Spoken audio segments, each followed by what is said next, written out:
नमस्कार आप सभी को।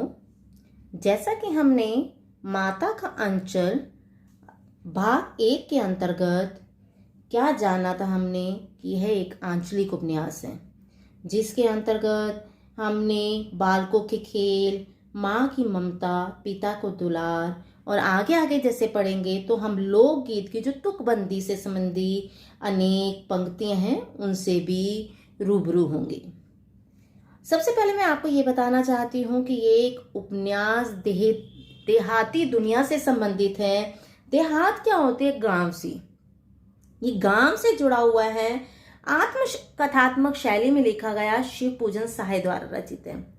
और हमने जैसे भाग 1 के अंतर्गत हमने जाना था कि माँ जो भात खिलाती है, उन्हें दही और भात खिलाती है, वो कैसे पक्षियों के नाम ले लेकर उन्हें, ये चिड़िया उड़ गई, ये तोता उड़ गया, अनेक नाम ले लेकर उन्हें भोजन खिलाती है। किसी हमारे लेखक को, तारकेश्वर नाथ को या शिव पूजन सहाय को। चलिए बढ़ते हैं आगे। आगे क्या होता है, जब हम बनावटी चिड़ियों को चट कर जाते थे। बनावटी चिड़िया मतलब यहाँ बनावटी चिड़िया क्या जो बनी हुई चिड़िया थी? नहीं, भोजन था जो उनको नाम दिए गए थे उनकी माँ के द्वारा। दही और भात को जब मिक्स किया जाता था, भात मीन्स चावल को जब मिक्स कर दिया जाता था तो वो उन्हें निवाला गोल गोल लड्डू बनाकर खिलाती थी। ये चिड़िया का है, ये चिड़िया है, ये तोता है, ये मैना है, ऐसे नाम लेती थी। तो जो बनावटी चिड़ियों को चट कर जाते थे, चट करना मतलब खा जाते थे, तब बाबूजी कहने लगते, अच्छा अब तुम राजा हो, जाओ खेलो।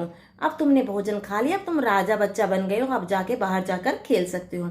बस हम उठकर उछलने कूदने लगते थे। जैसे ही भोजन खत्म होता हम उछलते और कूदने लगते थे कि हाँ, मैंने पूरी तरह से जो माँ ने मेरे को चिड़िया दी थी, जो पक्षी दिए थे, वो मैं सब खा गया। फिर रस्सी में बंधा हुआ काठ का घोड़ा लेकर नंग धड़ंग बाहर गली में निकल जाते थे। पहले समय में काठ माने लकड़ी का घोड़ा बनाया जाता था बच्चों के खेलने के लिए। जो आज प्लास्टिक के अनेक खिलौने दिए जाते हैं, गाड़ी है जैसे मोटर गाड़ी हो गई, स्कूटर हो गया, साइकिल हो गया, उस समय ऐसा कुछ भी नहीं था। उस समय लकड़ी का बनाए गए, अनेक लकड़ी से बनाए गए खिलौने होते थे, जैसे लकड़ी का घोड़ा। वो क्या करते थे, हमारे तारकेश्वर नाथ जी थी, वो सोचते थे कि ये घोड़ा ये भाग जाएगा, उसे रस्सी से बांध देते थे। और उसके पश्चात क्या किया उन्होंने, रस्सी से बंधे हुए घोड़े को खोला, नंग धड़ंग मतलब बिना चप्पल के बाहर गली में निकल गए। जब कभी मैया हमें अचानक पकड़ पाती तब हमारे लाख छटपटाने पर भी एक चुल्लू कड़वा तेल हमारे सिर पर डाल ही देती थी। क्या करती थी, जब कभी मैया मतलब माँ के लिए संबोधित किया गया, हमें अचानक पकड़ती तब हम लाख छटपटाते थे, नहीं हमें तो बाहर खेलना है, पर वो नहीं सुनती थी और अंदर ले जाकर हमें चुल्लू कड़वा तेल, यहाँ चुल्लू मतलब अंजलि भर, कड़वा तेल यहाँ सरसों का तेल होता है। एक पीली सरसों होती है जो बहुत अधिक तेज होती है। जब उसको पीस कर उसका तेल निकलता है, जब सिर पर लगाया जाता है तो एक अजीब तरह की खारिश होने लग जाती है। वो मानती नहीं थी मैया, और वो जो कड़वा तेल था यानी सरसों का तेल उनके सिर पर ही डालती थी। हम रोने लगते, बाबूजी उस पर बिगड़ खड़े होते। हम जब रोने लगते कि ये क्या कर रही हो मैया तुम, तो हमारा रोता हुआ यानी हमारे चेहरे पर आंसू की धारा को देखकर जो बाबूजी थे वो बिगड़ जाते थे, मतलब गुस्सा होने लग जाते थे मैया पर वह हमारे सिर में तेल बोत कर हमें उबटकर ही छोड़ती थी। परंतु जो हमारी मैया थी वो हमारे सिर में तेल बोत कर का मतलब क्या है, यहाँ पर तेल डालकर ही हमें छोड़ती थी। क्लियर? जो पूरी तरह से लगाकर, बोत कर मतलब पूरी तरह से लगाकर हमें छोड़ती थी। फिर हमारी नाभि और लीलार में काजल की बिंदी लगाती थी। पहले आपको पता है कि मैया आज भी और पहले भी क्या करते थे, बच्चों को, जो उनका बेटा या बेटी है उसे नजर ना लगे, उनके बच्चों को नजर ना लगे, कान के पीछे या माथे पर या नाभि में एक काला तिलक लगाया जाता है ताकि किसी की नजर ना लगे। तो यहाँ शिवपूजन सहाय जी की जो माँ है वो भी क्या करती थी, नाभि जो पेट के आपको पता ही होगा कहाँ होती है, ठीक है, उस स्थान पर, और लीलार मने माथे पर काजल की बिंदी लगाकर चोटी गूंद लेती थी। पहले बिंदी लगाती थी नजर ना लगे, फिर उसके बाद हमारी, आपको बताया गया था शुरू में, मैंने बताया था कि उनके बाल लंबे थे तो माँ चोटी बनाती थी और उसमें फूलदार लट्टू बांधकर रंगीन कुर्ता टोपी पहना देती थी। और फिर क्या कर देती थी, फिर उसमें फूलदार लट्टू बांधकर, यहाँ फूलदार मतलब फूल से बना हुआ, फूल बना देती थी, रिबन लेती थी, उनमें फूलदार लट्टू बना देती। पहले समय में क्या किए जाते थे, रिबन बांधे जाते थे बच्चों की चोटी बनाकर, तो वहां उसकी चोटी बनाकर क्या करती थी, फूल बना देती थी, जैसे बटरफ्लाई बना देना, फ्लावर बना देना, ऐसा कुछ बनाकर, टोपी पहनाकर, कुर्ता पहनाकर हमें छोड़ देती थी।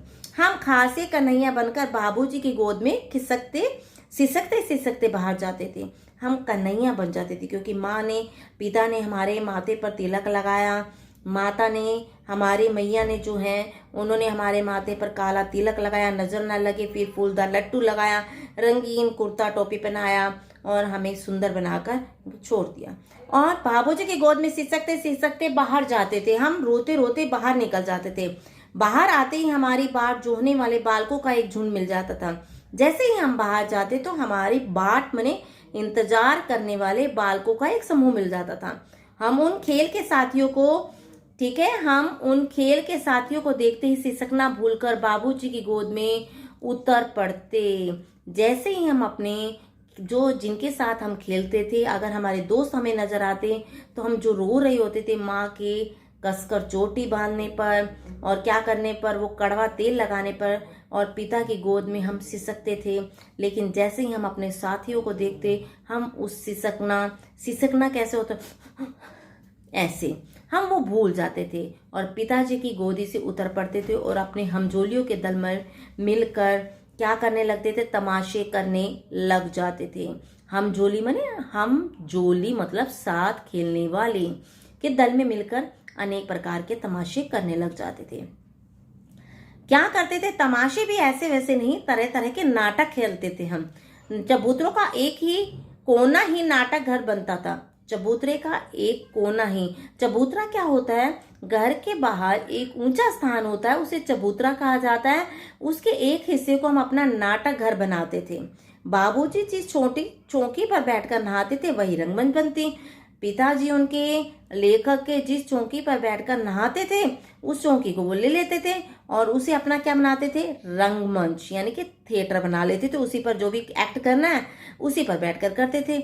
उसी पर सरकंडे के खंभों, ठीक है, खंभों पर कागज का चंदोहा, उसी पर हम क्या करते थे, सरकंडा क्या होता है, चौकी पर ही सरकंडा, नुकीली घास, जो महाभारत में आई थी कि द्रोणाचार्य ने सरकंडे से क्या निकाला था, पांडवों की गेंद निकाली थी। तो उसी पर हम क्या करते, नुकीली घास के खंबे बना देते थे। उसको लेकर चौकी के चारों तरफ वो नुकीली घास लगाते थे और उन पर कागज का चंदोहा लगा देते, कागज का शमियाना, जैसे टेंट होते हैं, टेंट में ऊपर की साइड जो लगाया जाता है उसे चंदोहा या शमियाना कहा जाता है। और ये किस चीज का बनाते थे, बालक कागज का शमियाना बनाते थे। तानकर मिठाइयों की दुकान लगाई जाती और हम मिठाइयों की दुकान लगाते थे। ठीक है, कौन, लेखक, उसमें चिलम के खींचे पर कपड़े के थालों में ढीले के लड्डू, कौन कौन से पकवान होते थे और किस किस चीज से बनते थे वो देखते हैं।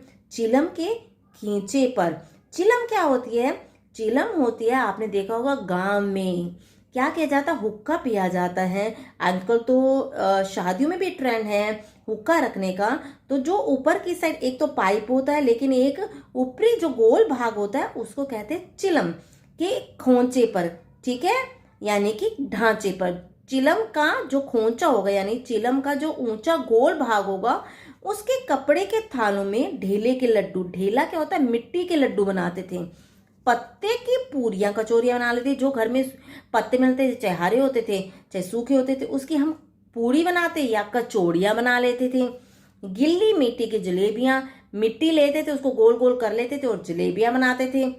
फूटे घड़े के टुकड़ों के बताशे, जो घड़े के टूट जाने पर टुकड़े हो जाते हैं उनके हम बताशे होता है पतासे बनाते थे। मीठा पदार्थ होता है सफेद रंग का, उसके बनाते थे, वो बनाते थे। आदि मिठाइयां सजाई जाती थी। ठीकरों के बटकरे, ठीक है, ठीकरों के बटकरे और जस्त के छोटे छोटे टुकड़ों के पैसे बनते थे। ठीकरे क्या हो गए, ठीकरे हो जाते हैं छोटे छोटे कण, उनके हम क्या बनाते थे, बटकरे, ठीक है, बटकरे मतलब तोलने के तराजू। छोटी छोटी वस्तुओं को लिया और उसे किसी चीज से बांध दिया, धागे से बांध दिया, वो तराजू बन गया और जस्ते के छोटे छोटे टुकड़े के पैसे बनाते थे। जस्ते मतलब जस्त की कहीं पर कोई चीज मिल गई, उसके छोटे छोटे ये पैसे हो गए। क्लियर? आपको बताया गया है टीकरे के बटकरे। टीकरे मतलब क्या हो गया, कोई भी छोटे से आपकी किसी भी गोल या त्रिकोण या चौरस जो भी मिल जाए उसे रस्सी धागे से बांध देना और बीच में एक झाड़ू का तिनका लेना, उसके तराजू बना देना और हम लोग खरीद कर, और हम ही लोग दुकानदार, हम ही लोग खरीदार, हम ही लोग जो दोस्त थे वो आपस में एक दूसरे सामान खरीदते थे और हम ही लोग दुकानदार भी बन जाते थे। बाबूजी भी 2-4 गोरखपुरी पैसे खरीद लेते थे। बाबूजी भी क्या करते, 2 बार इन सामान से यानी कि पैसे देकर सामान खरीद लेते थे। यहाँ आंचलिक शब्दों का बहुत अधिक मात्रा में प्रयोग किया गया है, तो ध्यान से समझेंगे। ठीक है। थोड़ी देर में मिठाई की दुकान बढ़ाकर हम लोग घरोंदा बनाते। थोड़ी देर में मिठाई की दुकान बंद हो जाती, भाई हमने सारी सामान बेच दिया, जो मिठाइयाँ बिक गई हैं, अब हम लोग घरोंदा घर बनाने का प्रयास करते। धूल की मेड़, ठीक है, धूल की मेड़ बनाई जाती। मेड़ क्या होते हैं, ऊंची उठी हुई मिट्टी होती है। ठीक है, ऊंची उठी हुई मिट्टी जो कहाँ पर होती है, खेतों के चारों ओर होती है, वो मिट्टी होती है जो ऊंची उठी होती है कि यहाँ खेत की बाउंड्री कहा जाता है, उसे मेड़ कहा जाता है। तो ऊंची हुई उठी हुई मिट्टी की दीवार बनाई जाती थी। तिनकों के छप्पर बनाए जाते थे। ठीक है, तिनके लेते, दातुन के खंबे बनाते थे। अब खंबे किसके लगाए जाते थे, दातुन के। आगे कह रहे हैं दिया सिलाई की पेटियों के किवाड़। दिया सिलाई मतलब मैच बॉक्स के, जो जिसके अंदर मैच बॉक्स होता है यानी कि मैच स्टिक्स होती हैं हमारी, वो जो बॉक्स होता है उसके किवाड़ दरवाजे बनाए जाते थे। घड़े के मुहरे की चूल्हा चक्की, और घड़े के मुहले मतलब घड़े के ऊपर का जो गोल मुंह होता है, जिसमें घड़े का आपने देखा होगा जिसके हम गिलास अंदर डालते, ऊपर का जो गोल मुंह होता है उसका हम क्या करते थे, चूल्हा चक्की, उसका हम चूल्हा और चक्की बनाते थे, इसमें भोजन बनाएंगे। दिए की कढ़ाई होती थी। ठीक है, जो दिवाली पर दिए जलाए जाते उसकी कढ़ाई होती थी। और बाबूजी की पूजा वाली आचमनी, बाबूजी की पूजा वाली आचमनी, आचमनी क्या होती है बेटा, सुराही टाइप में होती है, जिसमें पिताजी ये तांबे की भी हो सकती है, मिट्टी की भी हो सकती है, जैसा कि आप चित्र में देख रहे होंगे, ये आचमनी है। ठीक है। और कलछी, कलछी मतलब करछी, पूजा के लिए जो यूज की जाती थी, क्या आचमनी और कलछी मतलब करछी जो यूज की जाती भोजन परसने के लिए, वो भी हम क्या करते थे, प्रयोग करते थे। पानी के घी, पानी का घी बन जाता था। घी क्या था, पानी। धूल के पिसान, ठीक है, और धूल के हम क्या करते थे, जो भी खाने की वस्तुएं वो बना लेते थे। बालू की चीनी, रेत की चीनी बनाते थे और हम लोग ज्योनार तैयार भी करते थे। ज्योनार क्या होता है, पंजीरी जो होती है, पीसी हुई चीज कोई भी, उसको हम कहते थे ये तो हमारा चीनी से हम लोग ज्योनार तैयार भी करते थे। ज्योनार मतलब आप कहेंगे पीसा हुआ भोजन भी तैयार करते थे। हम ही लोग ज्योनार करते, हम ही लोग पीसा हुआ चीज यानी भोजन बनाते और हम ही लोग ज्योनार बैठती थी और हम ही लोगों की भोजन के लिए पंक्ति बैठती थी। सॉरी, यहाँ पर ज्योनार का अर्थ है भोजन की पंक्ति। ठीक है। और यहाँ पर धूल की पिसान मतलब पिसी हुई यानी कि पंजीरी, बालू की चीनी, हम लोग ही पंक्ति में भोजन के लिए बैठते थे और हम लोग ही भोजन करते और हम लोगों की ही पंक्ति बैठती थी। जब पंगत बैठ जाती थी तब बाबूजी धीरे में आकर, जब पंक्ति बैठ जाती थी, ठीक है, भोजन ग्रहण करने के लिए, ज्योनार भोजन, भोजन ग्रहण करने के लिए जब पंक्ति बैठ जाती थी तब बाबूजी भी धीरे से आकर पांत के अंत में जमीन के जीमने के लिए बैठ जाते थे। तो पिताजी क्या करते थे, उस पंक्ति में अंत में जो पंक्ति थी उसके लास्ट में बैठ जाते थे, जीमने माने भोजन ग्रहण करने के लिए। उनको देखते ही देखते हम लोग हंसकर और घरोंदा बिगाड़ कर भाग चलते थे। जैसे हम देखते थे पिताजी हमारे भोजन खाने के लिए आ गए हैं, तो हम भी क्या करते थे, उस घरोंदा जो घर बनाया, सारा सामान तैयार किया है, पंजीरी बनाई है और पानी का जो घी है, सब कुछ बिगाड़ कर हम आगे चले जाते थे। वह भी हंसते हंसते लोटपोट हो जाते थे, वो भी बच्चों के खेल देखकर हंसने लगते थे। ठीक है। और कहने लगते फिर कब भोजन होगा भोलानाथ, और क्या कहने लगते थे कि भोलानाथ अब बताओ कि भोजन अब दोबारा कब मिलेगा। तो ऐसा पूछकर वे आगे की ओर बढ़ने लग जा।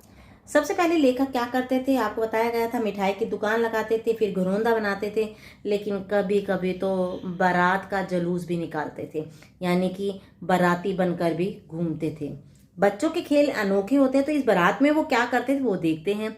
कनस्तर का तंबूरा बजाते, तंबूरा क्या होता है? वाद्य यंत्र है।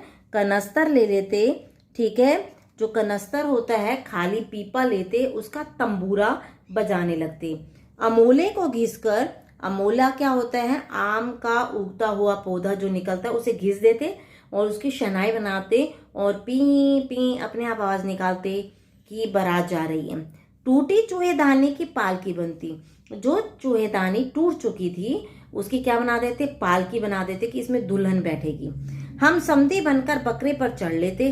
घर में पशु तो थे, हम क्या बनते? हम समधी बनकर, समधी मतलब या लड़की वाले या लड़के वाले बनकर, कि ये लड़के के माता पिता हैं या लड़की के माता पिता हैं, तो वो बनकर हम बकरे पर बैठ जाते थे। कौन? लेखक शिवपूजन साहे जी। और चबूतरे के एक कोने में चलकर बारात दूसरे कोने में जाकर दरवाजे लगती थी। कैसे करती थी? जो बारात आती थी, चबूतरा घर के बाहर का ऊंचा भाग, उसके एक कोने से चलकर घर के दूसरे कोने दरवाजे तक जाती थी। वहां काठ की पटरिया से घिरे गोबर से लिपे, काठ माने लकड़ी की, पटरिया मतलब चौकी, वहां पर लकड़ी की चौकी होती थी, से घिरे गोबर से लिपना, आम और केले के टहनियों से सजाए हुए छोटे आंगन में आम और केले से सजा देते थे उसकी टहनियों से। छोटे आंगन में कुल्हे का कलसा रखा रहता था। उनका जो आम और केले के टहनियों से उनके आंगन सजा हुआ था, उसमें कुल्हे मतलब मिट्टी का जो लोटा है, ठीक है, कलसा माने घड़ा रखा होता था। किसके? लेखक के आंगन में गोबर से जो लिपा होता था वो आंगन, और उसमें लकड़ी की एक चौकी पड़ी होती थी। आम और केले की टहनियों से वो आंगन सजा होता था और वहां पर मिट्टी का एक लोटा पड़ा होता था। कुल्हे मतलब मिट्टी का लोटा, कलसा मतलब घड़ा रखा होता था। वहीं पहुंचकर फिर बारात लौट आती थी। वहां जाकर बारात फिर क्या करती थी? लौट आती थी। लौटने के समय खटोली पर लाल ओहर डालकर उसमें दुल्हन को चढ़ा लिया करता था। जब वापस जाने लगते तो अब बारात तो आ गई, अब दुल्हन को लेके बगैर जाया नहीं जा सकता, तो हम क्या करते? खटोली होती है छोटी चारपाई, ठीक है, खटोली छोटी चारपाई पर लाल अहोर मतलब पर्दे के लिए डाला हुआ कपड़ा, जो पर्दे पर डाल दिया जाता है, दुल्हन के चेहरे पर डाल दिया जाता, वो कपड़ा डालकर उसमें दुल्हन को चढ़ा दिया जाता था। लड़की के चेहरे पर क्या डाल दिया जाता था? लाल रंग का कपड़ा। लौट आने पर बाबूजी ज्यों ही आहार उघार कर, ठीक है, जब वो वापिस आते थे तो वो क्या देखते थे? पर्दे को हटाकर दुल्हन का चेहरा देखने का प्रयास करते, तो हम लोग हंसकर भाग जाते। भाई देखो तो सही, बाबूजी कहते देखो तो सही दुल्हन कैसी आई है, लेकिन हम देखते कि वो मजाक उड़ा रहे हैं, उनको कैसा लगेगा, हम ऐसा देखकर भाग जाते थे। थोड़ी देर बाद फिर लड़कों की मंडली जुट जाती। थोड़ी समय के पश्चात फिर ये जो लड़के थे, बच्चे थे, वो उनका समूह फिर से इकट्ठा हो जाता। इकट्ठा होते ही राय जमती कि खेती की जाए। फिर वो क्या करते? चौथे प्रयास में वो करते कि चलो अब हम खेती करते हैं। बस चबूतरे के छोर पर गिरनी गड़ जाती। अब क्या हो जाता? चबूतरे का एक छोर मतलब किनारे पर गिरनी गड़ जाती और उसके नीचे एक की गली कुआं बन जाती थी। क्या करेंगे? गिरनी मतलब जहां से पानी गोल गोल होती है, जिससे पानी निकाला जाता है, वो बन जाती, ठीक है, गिरनी। और उसके नीचे जो नीचे की गली थी उसको कुआं बना दिया जाता था कि ये कुआं है और इसमें ऊपर गिरनी लगी हुई जिसमें से पानी निकलेगा। मूंज की बटी हुई पतली रस्सी पर एक चुक्कड़ बांध गराड़ी पर चढ़ाकर लटका दिया जाता। मूंज मने पटसन की, बटी हुई मतलब मरोड़ी हुई, पटसन की मरोड़ी हुई। रुई बनाते हैं कई बार हम, क्या देखोगे, जोत बनाते हैं। जोत में हम क्या करते हैं? रुई को लेते हैं, उसको पानी लेकर मरोड़ते हैं, तो वही कहा गया मूंज मने पटसन, बटी हुई मने मरोड़ी हुई, पतली रस्सी में एक चुक्कड़ मतलब एक कुल्हड़ बांधकर गरारी पर चढ़ाकर, गरारी मतलब क्या होता है? आपकी गरारी पर चढ़ाकर लटका दिया जाता। अब गिरनी पर कैसे निकाले? रस्सी किस चीज की बनाए? तो हम रस्सी रुई की बनाते थे और हम क्या करते थे? उस पर कुल्हड़ बांध देते थे, ठीक है, पानी पीने के लिए कुल्हड़ होता है, उस पर बांध देते थे और ये गरारी बनाते थे जिससे पानी निकाला जाता है। और दो लड़के बैल बनकर मोट खींचने लग जाते और दो बच्चे क्या करते थे कि आपने देखा होगा कि मोट बांधकर, कैदी और कोकिला में बताया गया था कि मोट बांधकर खींचते अंग्रेजी शासन का अकड़ का कुआं। तो यहाँ पर क्या बन जाते? दो लड़के बैल बनकर क्या करने खींचने लग जाते? चरखा खींचने लग जाते। चबूतरा खेत बनता, कंकड़ बीज और ठेंगा हल जुआटा। और क्या क्या बन जाता था? कंकड़ बीज और ठेंगा मतलब डंडा, हल जुआटा मने बैल को हल में जोतने के लिए जो प्रयोग किए जाते हैं वो सब इकट्ठा करते हैं। हम क्या क्या यूज करते हैं, बीज इकट्ठा करते, डंडा इकट्ठा करते, हल की का प्रयोग करते और जुआटा बैल को हल में जोतने का प्रयास करते। बड़ी मेहनत से खेत जोते बोए और पटाए जाते। बड़ी मेहनत से खेतों में बीजों को बैलों को जोता जाता और बीजों को बोया जाता और फिर फसल काटी जाती। फसल तैयार होते देर ना लगती और हम हाथों हाथ फसल काटे। कहते कि ये जो फसल थी इसमें ना तो वर्षा का इंतजार था ना किसी चीज का। अभी खेत में हमने बीज लगाए और कुछ समय के पश्चात ही 2-3 मिनट के बाद फसल भी तैयार और हम काट लेते। काटते समय गाते थे, क्या गाते थे बच्चे, ऊंच नीच में बही क्यारी सो जो उपजी सो बही हमारी। क्या कहते थे कि ये ऊंच नीची जो क्यारी है उसमें जो भी लगेगा वो हमारा ही होगा। फसल को एक जगह रखकर उसे पैरों से रोंद डालते। फसल को क्या करते, हम एक जगह रखते उसको पैरों से रोंदते ताकि जो अनाज है वो बाहर निकल जाए। ठीक है।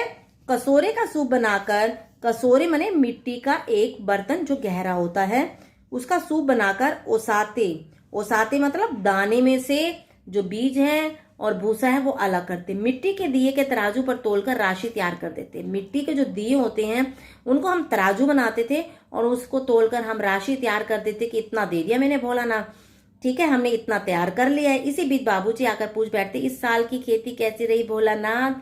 पिताजी क्या पूछने लगते, भोलानाथ ये तो बताओ फसल कैसी रही। बस फिर क्या, हम लोग ज्यों को त्यों खलिहान छोड़कर हंसते हुए भाग जाते। कैसी मौज की खेती थी, कितनी मजेदार खेती थी कि एकदम फसल लगाना, बीज लगाना, फसल तैयार होना, पकना और हमारे द्वारा निकाल कर काट कर तैयार किया जाना। मजे के दिन थे। ऐसे ऐसे नाटक हम लोग बराबर खेला करते थे। बटोही भी कुछ देर ठिठक कर हम लोगों का तमाशा देख रहे। बटोही मतलब रास्ते में जाने वाले यात्री, वो भी कुछ देर रुक कर हमारा खेल देखने का प्रयास करते थे। जब कभी हम, ठीक है, ददरी के मेले में जाने वाले आदमियों का झुंड देख पाते तब कूद कूद कर चिल्लाने लगते थे। जब हम ददरी मतलब ये ददरी का एक मेला होता है, बलिया में लगता है ये मेला, और ये कहा जाता है कि दूसरा सबसे बड़ा मवेशी मेला है। ये पशुओं का दूसरा सबसे बड़ा मेला है जो पूर्णमासी को कहाँ लगता है, बलिया में। बलिया कहाँ है, पटना से 140 किलोमीटर की दूरी पर वहां ये मेला लगता है। और जब हम उन लोगों को जाते हुए देखते थे ददरी, तो हम क्या चिल्लाकर कहते थे, चलो भैया ददरी, भैया ने कहा चलो ददरी चलते हैं, मेला देखने चलते हैं, सत्तू पिसान की मोटरी। अब यहाँ पर हमें ये नहीं पता है, बताया नहीं गया कि सत्तू किसी व्यक्ति का नाम है, उसकी मोटर पर हम चलेंगे। अगर किसी दूल्हे के आगे जाती हुई ओहारदार पालकी देखते तब खूब जोर से चिल्लाने लगते। जब हम किसी दूल्हे के आगे जाती हुई ओहारदार पालकी देखते, यानी कि सजी हुई पालकी देखते, तो हम जोर से चिल्लाने लगते थे। हम क्या चिल्लाते थे, रहरी में रहरी पुरान रहरी, डोला के कन्या हमरी महरी। यानी कि अरहर में अरहर और डोला के कन्या में हमरी महरी। जो डोली में जो भी स्त्री बैठी है वो हमारी मेहरी मतलब हमारी ही पत्नी है। यहाँ तक आप समझ गए होंगे।